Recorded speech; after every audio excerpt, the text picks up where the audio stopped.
जय हिंद दोस्तों। आप सभी का हमारे YouTube चैनल TSH क्लासेस में स्वागत है। दोस्तों, आज का हमारा टॉपिक है हिंदी वर्ण व्यवस्था का भाग 2। इसके पहले हम पढ़े थे भाग 1 में हिंदी वर्ण व्यवस्था का भाग 1, जिसमें हम स्वर की चर्चा किए थे। स्वर क्या हैं, कितने प्रकार के होते हैं, बोले कैसे जाते हैं और कौन कौन से हैं। ठीक, आज हम पढ़ेंगे व्यंजन वर्ण के बारे में, जो दूसरा भाग है। हिंदी वर्ण व्यवस्था को 2 भागों में बांटा गया है। पहला है स्वर वर्ण और दूसरा है व्यंजन वर्ण।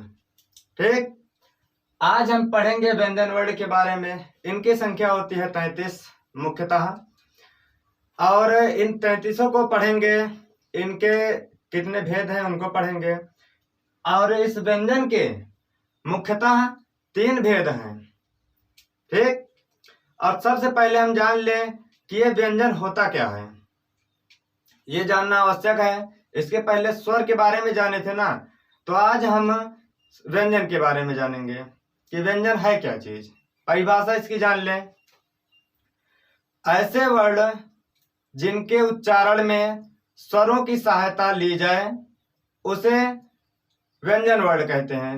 ठीक, व्यंजन वर्ण की संख्या मुख्यतः 33 होती है और व्यंजन वर्ण को 3 भागों में विभाजित किया गया है। पहला है स्पर्श व्यंजन, दूसरा है अंतःस्थ व्यंजन और तीसरा है ऊष्म व्यंजन। ये और है, लेकिन मुख्यतः 3 के बारे में ही पढ़ना है पहले, उसके बाद और के बारे में हम बताएंगे। इस व्यंजन को, स्पर्श व्यंजन को और नामों से जाना जाता है। इसको उदित व्यंजन के नाम से भी जाना जाता है और वर्गीय व्यंजन के नाम से भी जाना जाता है। यहाँ पर लिखा नहीं हूं, लेकिन बता दे रहा हूं कि इसको और नामों से भी जाना जाता है। इसकी संख्या 25 होती है। वर्गीय व्यंजन की संख्या 25 होती है और इनको 5 वर्गों में बांटा गया है, इसलिए इसे वर्गीय व्यंजन भी कहते हैं। पहला है का वर्ग, दूसरा है चा वर्ग, तीसरा है टा वर्ग, चौथा है ता वर्ग और 5वां है पा वर्ग। इन्हीं के बारे में हमें पढ़ना है पहले, और ये कौन कौन से हैं इनके बारे में जानकारी होनी चाहिए। देखिए, सबसे पहले जान लें कि स्पर्श व्यंजन होता क्या है, इनकी संख्या कितनी है, बोले कैसे जाते हैं, इनका उच्चारण स्थान क्या है, कहां से बोला जाता है, इन सबको जानेंगे। ठीक, देखिए, स्पर्श व्यंजन वे वर्ण होते हैं जिनके उच्चारण में कंठ, तालु, मूर्धा, दंत और ओष्ठ को परस्पर सटाया जाता है। इन्हीं 5 की सहायता से स्पर्श व्यंजन का उच्चारण होता है। इतना क्लियर हुआ ना? इन्हीं 5 की सहायता से। अब हम जान लें कि कंठ, तालु, मूर्धा, दंत और ओष्ठ है क्या चीज, ये कहाँ है। ठीक, ये एक चित्र बनाया हमने। इसी चित्र के माध्यम से आपको हम समझाएंगे कंठ क्या है, तालु क्या है, मूर्धा क्या है और पूरे क्या है, वो सब हम बता रहे हैं अभी। देखिए, ये गला है हमारा, इसको हम बोलते हैं कंठ। और तालु, तालु वह होता है जो जीवा के जस्ट ऊपर वाला भाग होता है। जीवा के ऊपर वाले भाग को हम तालु बोलते हैं।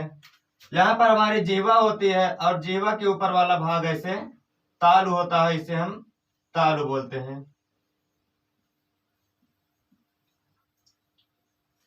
उसके बाद क्या आ जाता है, मूर्धा।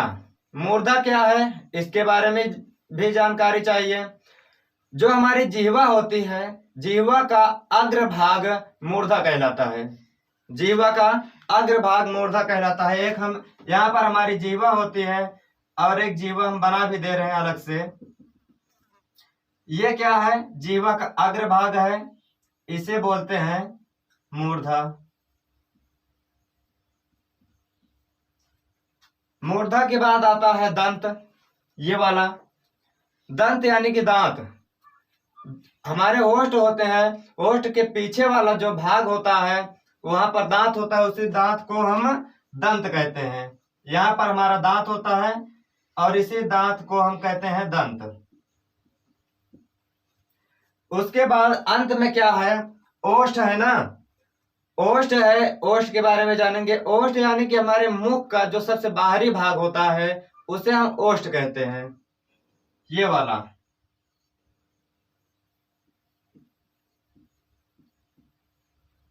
ठीक, इतना क्लियर हुआ ना कि कंठ क्या है, तालु क्या है, मूर्धा क्या है, दंत क्या है और ओष्ठ क्या है। जब तक हम इन्हें जानेंगे नहीं तब तक हम इनका उच्चारण करेंगे तो पता नहीं चलेगा कि इसका उच्चारण स्थान कौन सा है, कहां से बोला जाता है। ठीक, देखिए स्पर्श व्यंजन जो है ये का से पा वर्ग तक है, 5 वर्गों में बांटा गया इसे। देखिए अगर हम इसको शॉर्ट ट्रिक में अगर बताएं कि क्या है, कौन कौन से वर्ग हैं, तो कचट तप, देखिए सूत्र ट्रिक कह सकते हैं, ट्रिक कचट तप क्या है, कचट तपना 5 वर्ण है इसमें। पहला है का यानी कि का वर्ग, दूसरा है चा वर्ग, तीसरा है टा वर्ग और चौथा है ता वर्ग, पांचवा है पा, ये पांचवा है पा वर्ग। ठीक, इतना क्लियर हुआ ना। अब हम जानेंगे कि किस वर्ग में कौन कौन से वर्ण हैं और कितने वर्ण आते हैं, इनके उच्चारण करेंगे और पता करेंगे। ठीक, देखो पहला है का वर्ग। का वर्ग के अंतर्गत 5 वर्ण आते हैं, का, खा, गा, घा और अंगा, 5 वर्ण है ना। का वर्ग के अंतर्गत आने वाले सभी वर्णों का उच्चारण स्थान कंठ होता है, ये गले वाला। अगर हम यहां से अगर ये वर्ण ना निकालें, इनको बोलने में इसकी सहायता ना लें, तब ये बनेगा ही नहीं, शुद्धता नहीं पता चल पाएगा कि कौन से वर्ण कहां से निकल रहे हैं। ठीक, देखिए एक बार हम उच्चारण करेंगे और पता करेंगे अच्छे से कि ये कहां से निकल रहा है। का, खा, गा, घा, अंगा। आप भी उच्चारण कीजिए और पता कीजिए क्या ये सही है, कंठ से ही निकल रहा है ये 5 वर्ड। अब आते हैं दूसरे वर्ग पर, चा वर्ग पर। चा वर्ग के अंतर्गत भी 5 वर्ण आते हैं, इनकी संख्या भी 5 है और चा वर्ग के सभी वर्ण तालु से ही बोले जाते हैं, यानी कि जिह्वा के ऊपर वाले भाग से। जिह्वा जो बीच की है वो ऊपर जाकर सटता है, तब ये वर्ण निकलते हैं। देखिए अब इसका उच्चारण करेंगे, चा, छा, जा, झा, इया। चा, छा, जा, झा और इया, है ना 5। अब देखिए इनका उच्चारण स्थान तो तालु है और चा वर्ग के अंतर्गत ये सभी वर्ण आते हैं, लेकिन यहां पर जो चा वर्ग के 4 वर्ण हैं, चा, छा, जा, झा, इसको एक और नाम से जाना जाता है। इन चारों को एक और नाम से जाना जाता है, स्पर्श संघर्षी व्यंजन के नाम से। इनको हम लिख दे रहे हैं,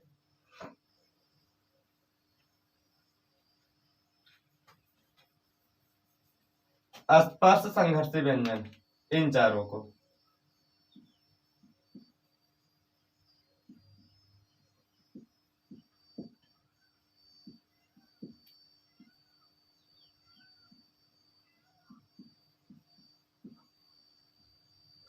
स्पर्श संघर्षी व्यंजन, स्पर्श संघर्षी व्यंजन की संख्या 4 होती है। चा, छा, जा, झा और इया नहीं है, चा, छा, जा, झा है। ठीक, क्यों इसे स्पर्श संघर्षी व्यंजन कहा गया है, क्योंकि इन चारों को बोलने में हमें अधिक संघर्ष करना पड़ रहा है, मतलब अधिक मेहनत पड़ रही है हमें, यानी कि हमारी जिह्वा को और तालु को। कुछ देर हमारी जिह्वा जाकर ताल में सटी होती है, तब ये चारों वर्ण अच्छे से उच्चारित होते हैं, यानी कि अच्छे से बोल सकते हैं इसे। ठीक, इसके बाद जो तीसरा वर्ग है टा वर्ग, टा वर्ग के सभी वर्णों को मूर्धा से बोला जाता है। कह सकते हैं कि टा वर्ग के अंतर्गत जितने भी वर्ण आते हैं उनका उच्चारण स्थान मूर्धा है। ठीक, अब हम इसका उच्चारण करेंगे टा, ठा, डा, ढा, ड़ा। ठीक, यानी कि मूर्धा का अर्थ बताए थे ना अभी कि जिह्वा का अग्रभाग होता है, जिह्वा का अग्रभाग होता है, इसे ही मूर्धा कहते हैं। जब ये हमारी जिह्वा जो है जाकर ताल में सटती है टेढ़ी होकर, तब ये वाले वर्ण निकलते हैं। यही अग्रभाग ताल में सटती है तब जाकर ये शुद्धता से निकल पाते हैं। फिर से बोलिए टा, ठा, डा, ढा, ड़ा। यही निकला ना। और हमारा मूर्धा यानी कि जो है जिह्वा का अग्रभाग वो जाकर तालु में सटा टेढ़ा होकर। इसके बाद जो चौथा है ता वर्ग, ता वर्ग के अंतर्गत 5 वर्ण आते हैं और ता वर्ग के अंतर्गत जितने भी वर्ण आते हैं उनका उच्चारण स्थान दंत है। ठीक, इन सब को एक दूसरे की सहायता से बोला जाता है।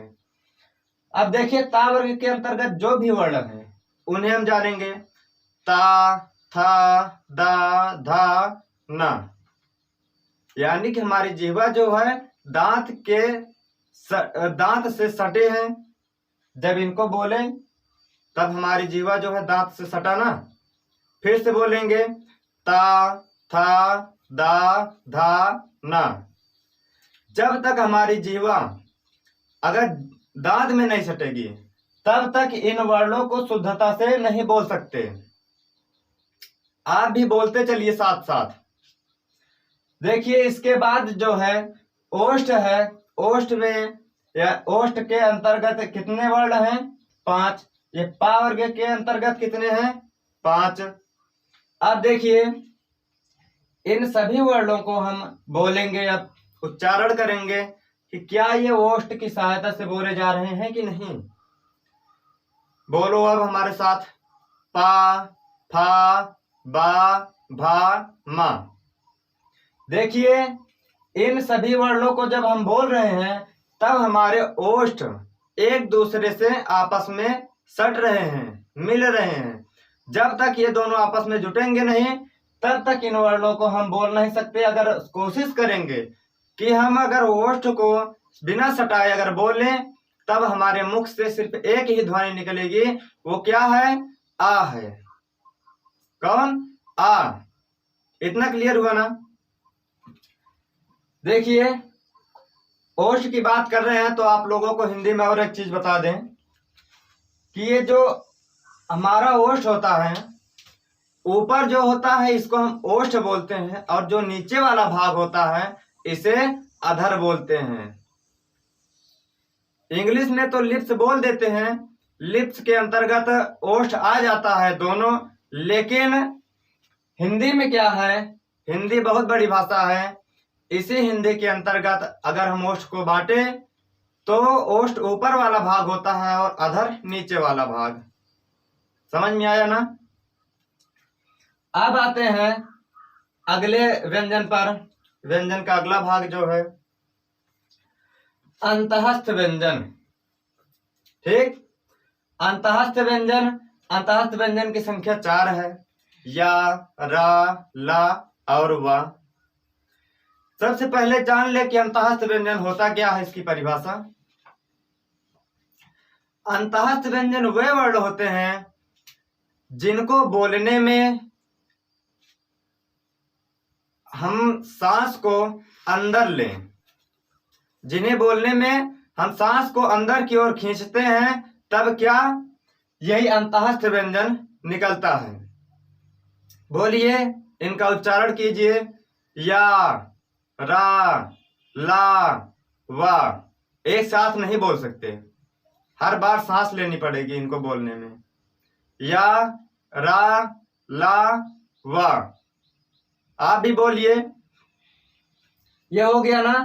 अब देखिए हम आपको और इसके भेद बता रहे हैं कैसे हैं ये इन वर्णों में।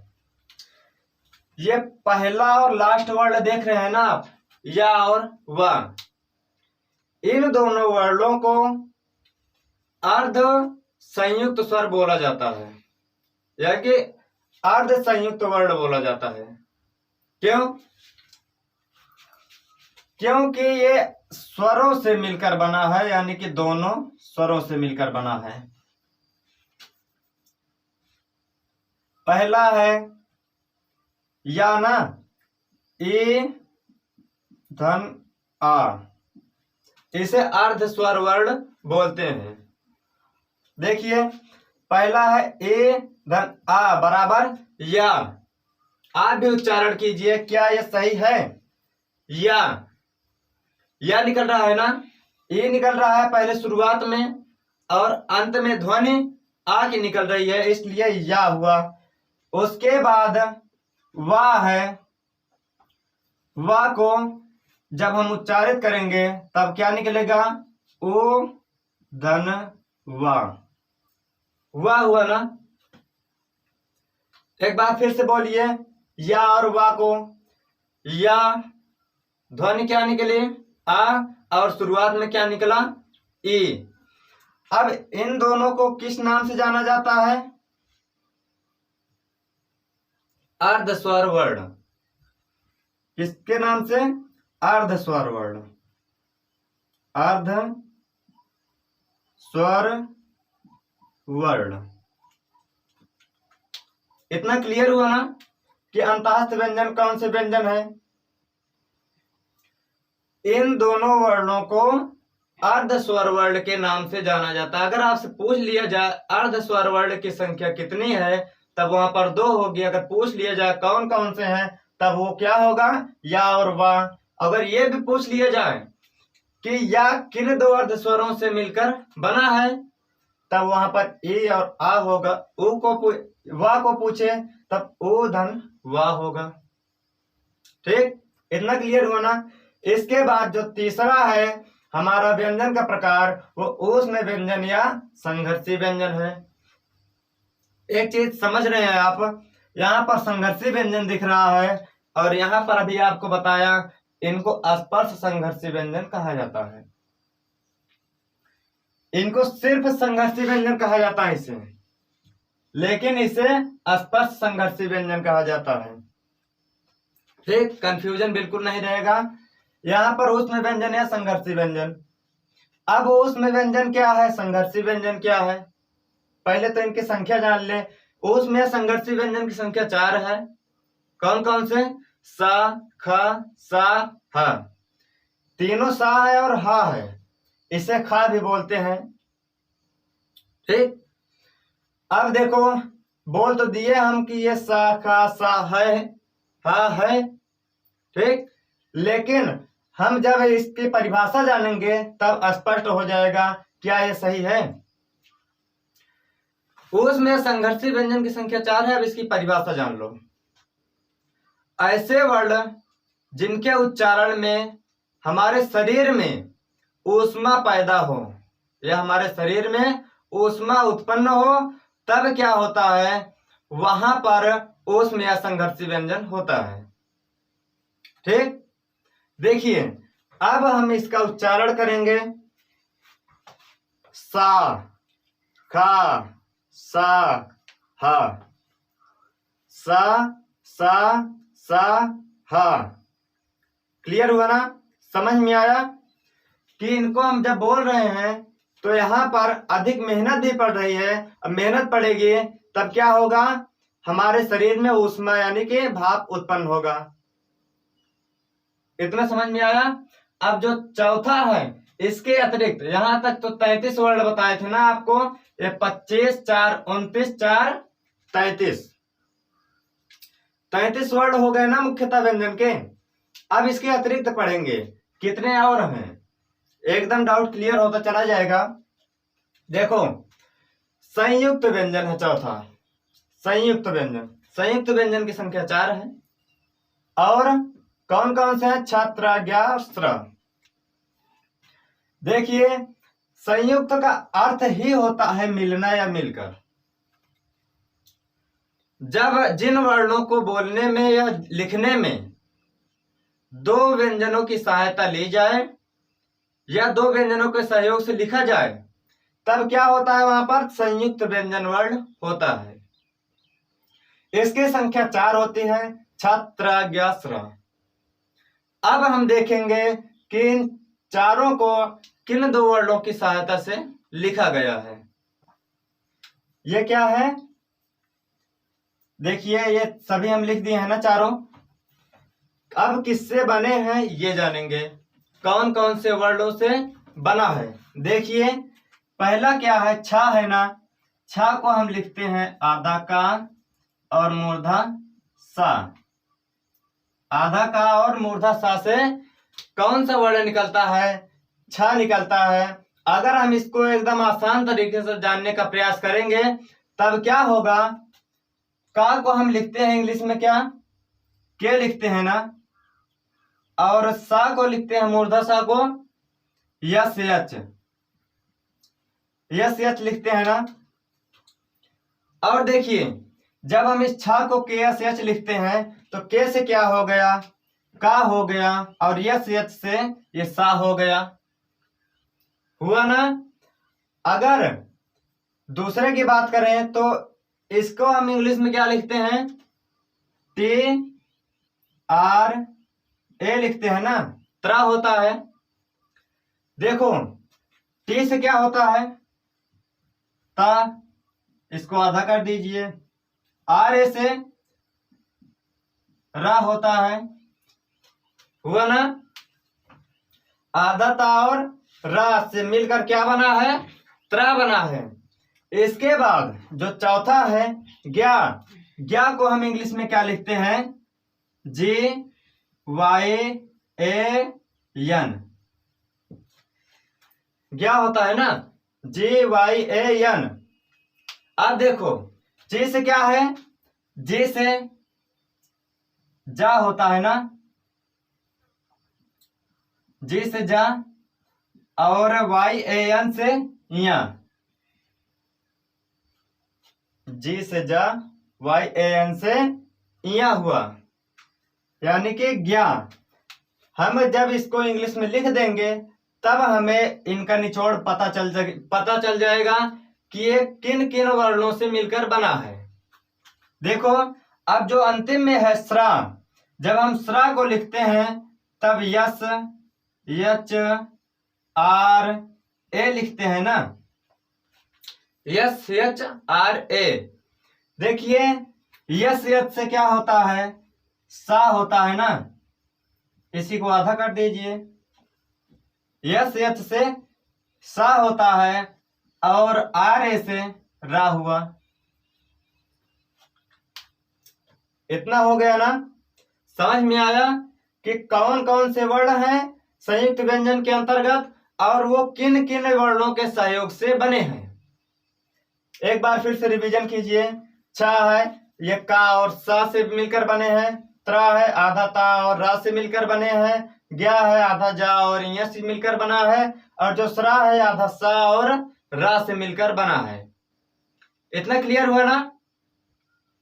ठीक, अब हम आते हैं अगले व्यंजन पर।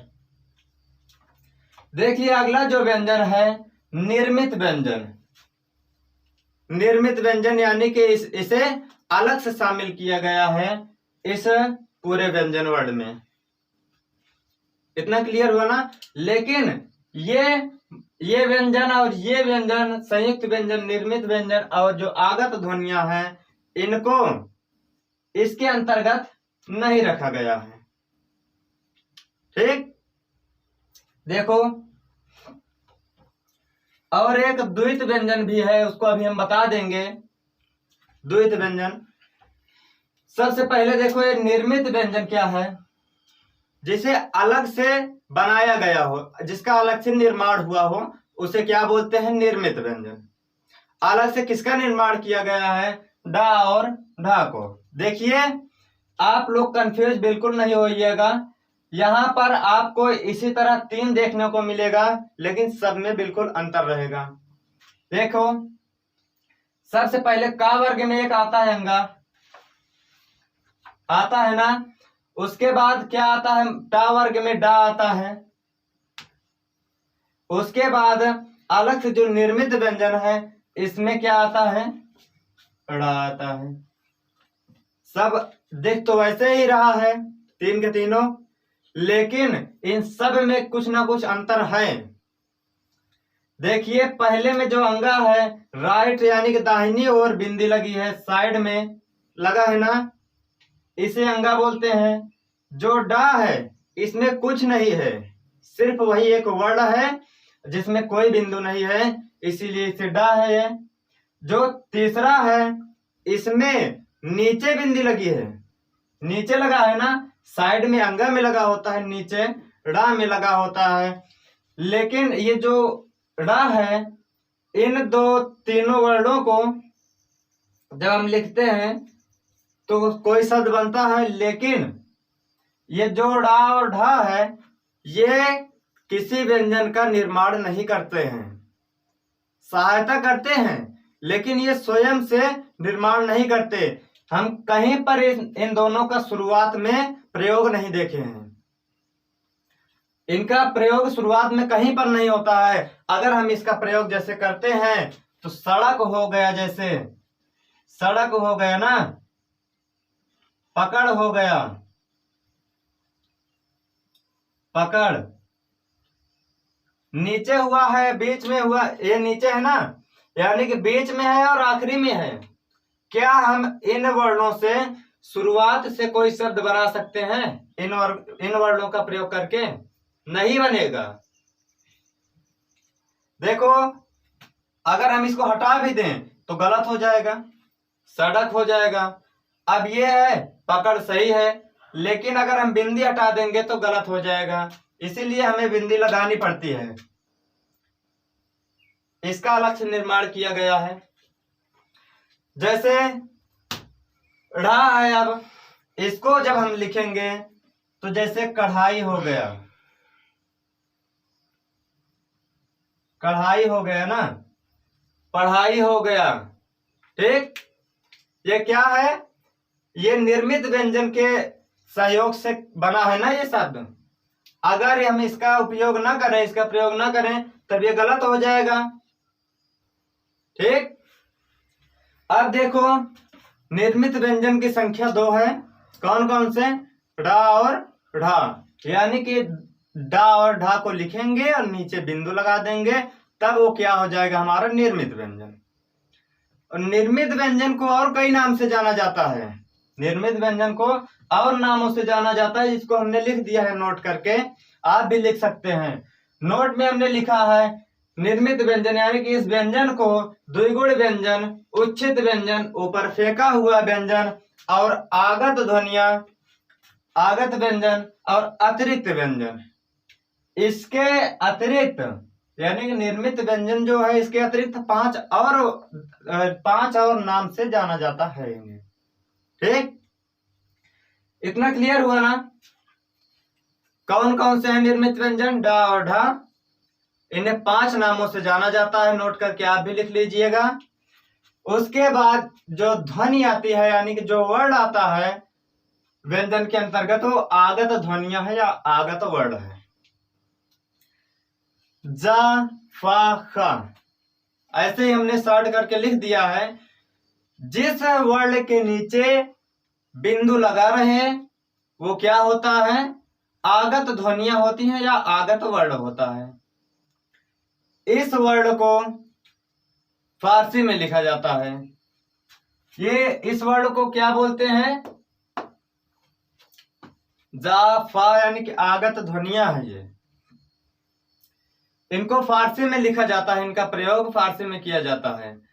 इसको हम क्या बोलते हैं, इस बिंदु को नुक्ता बोलते हैं, नुक्ता, ठीक। जब इसी नुक्ता को हम किसी वर्ण के नीचे लगा देते हैं साइड में, तब क्या हो जाता है, वो फारसी शब्द हो जाता है। देखिए कुछ शब्द भी लिख दिए हैं हमने, जैसे इनका प्रयोग कैसे होता है।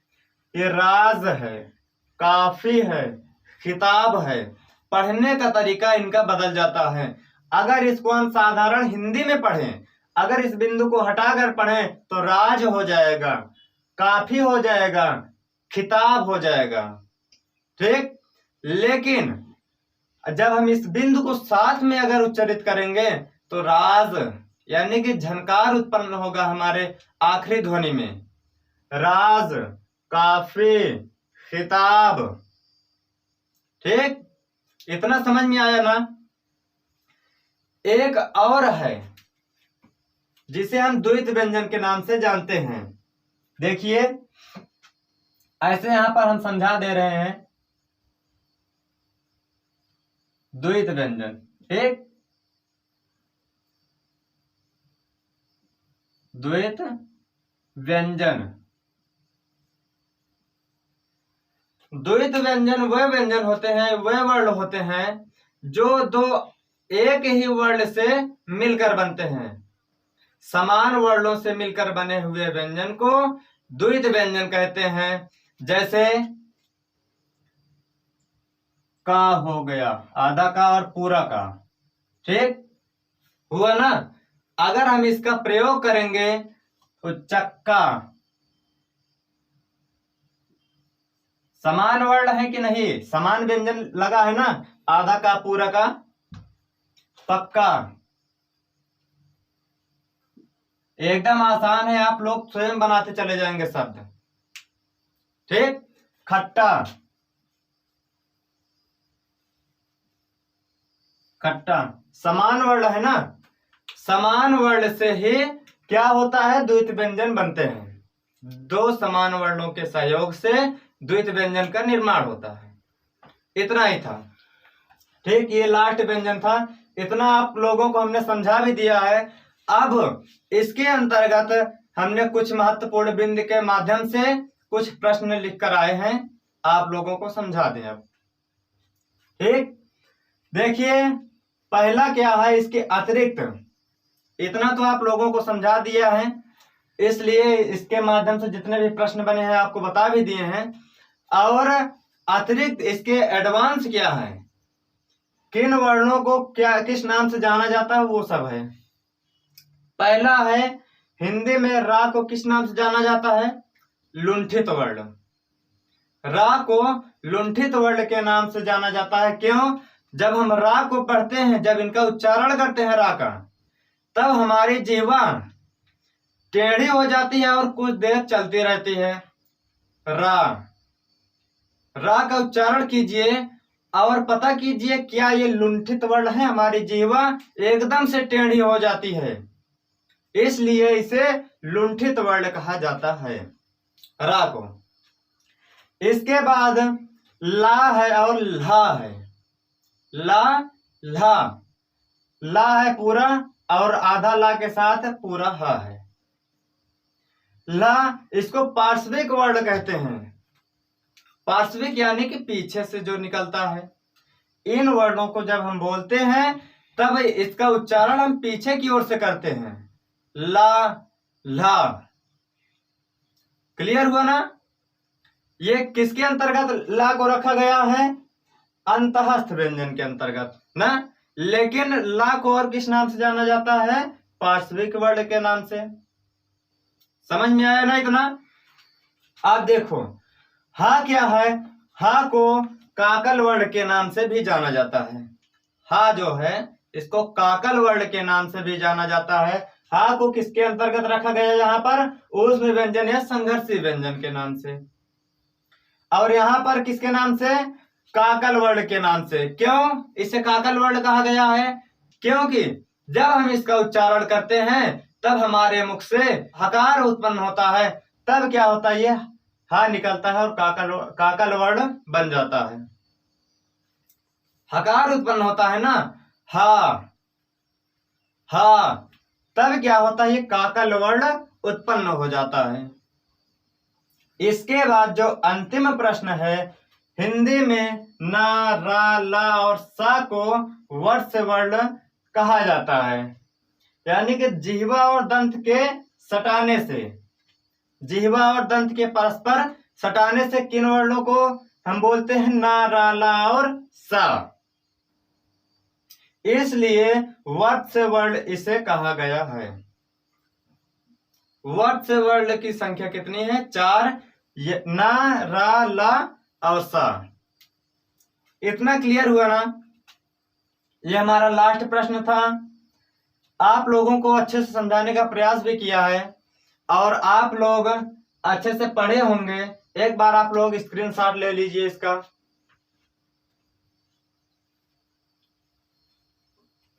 ठीक, आशा करता हूं दोस्तों ये वीडियो व्यंजन वर्ड के ऊपर बनाया था, आप लोगों को अत्यधिक पसंद आया होगा। इसलिए आप लोग इस वीडियो को लाइक कीजिएगा और अंत तक देखने के लिए धन्यवाद। हमेशा देखते रहिएगा, हमारे वीडियो पर बने रहिएगा और मिलते हैं दोस्तों अब अगले वीडियो पर। तब तक के लिए धन्यवाद। जय हिंद।